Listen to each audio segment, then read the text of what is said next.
My name is Easton Thompson, and I'm here to tell you all why doping in sports is wrong.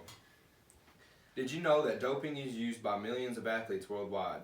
In fact, the Encyclopedia of Global Health from the MCCS library writes, the use of anabolic steroids is most widely associated with their controversial use as performance-enhancing substances with athletic training and competition. This means that athletes use the drug more than your common gym junkies.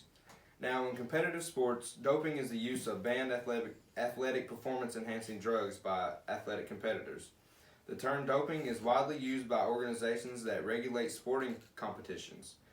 The use of drugs to enhance performance is considered unethical and therefore prohibited by most international sports organizations. Furthermore, athletes taking explicit measures to evade detection exhibits the ethical violation with overt deception and cheating.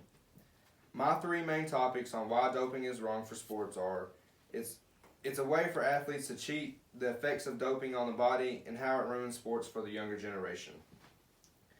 Doping is a way for athletes to get bigger, stronger, and faster in half the amount of time that it would take to acquire all that naturally. Anabolic steroids are synthetic or human-made variations of the male sex hormone testosterone. The proper term for these compounds is anabolic steroids used to help muscle building. Some common names for anabolic steroids are gear, juice, roids, and stackers. An average man's testosterone levels ranges from anywhere to 300 to 400, but the man using PEDs, which is performance-enhancing drugs, their testosterone levels skyrocket from anywhere to 600 to 1,000. Those numbers alone are outrageous, especially for men 30 years of age or above. If drugs like HGH or human growth hormone and trenbolone are a common steroid found in professional sports that make players like Barry Bonds hit baseballs 500 feet, or while Lance Armstrong can win every cycling event with ease.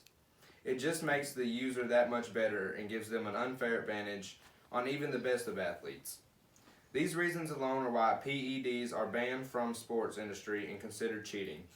These acts common with major consequences, causing athletes to be suspended from sport they love and causing Lance Armstrong to have give up all his medals and trophies. PEDs can make men seem like supermen to people, but when they get caught, it makes them seem like the villain that people bash and discourage the athletes for their personal mistakes. Now, not only is doping a form of cheating, but using performance-enhancing drugs has risk. Most athletes don't take the time to learn about the potential benefits.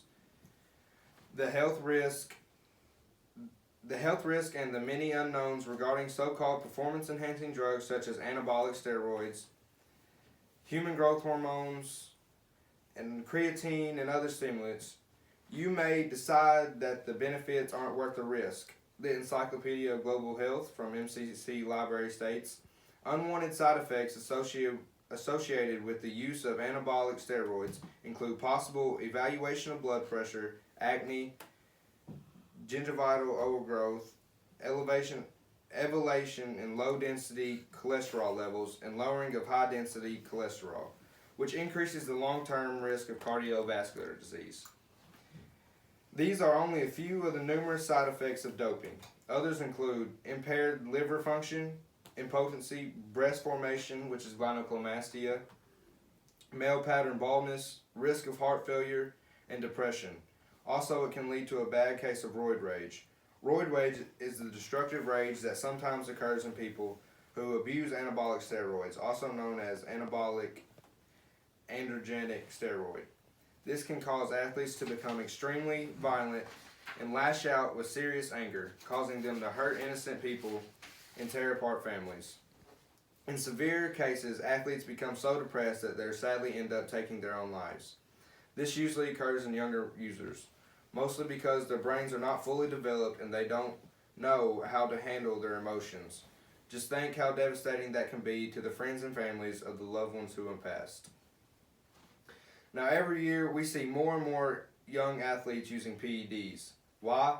Sadly, all because they want to be the best of the best and be more like their, what you call, heroes. The younger generation looks up to aspire to be more like the people they look up to, and they will do whatever it takes to be more like their role models, even if that means doping. I mean, all efforts to eliminate performance enhancing drugs are likely to fail when the competitive nature of athletes will make them do almost anything to win and to keep on winning. Ever since baseball's bigger is better days opened a new window and brought performance enhancing drugs to the fore, steroids have firmly remained a part of the athletic conversation, especially in younger athletes. This usually causes questioning such as, do young men who use non-prescriptive steroids understand what they're getting into? The likely answer to that is not at all. Young athletes have no idea what they are getting themselves into and rush into things all at once, hoping it will be a better version of themselves, not knowing the harm and damage they are doing to their bodies.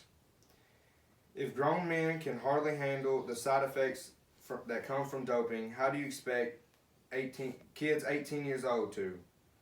The answer is simply you don't. Their bodies and brains just can't handle due to the pure amount of chemicals they put them into.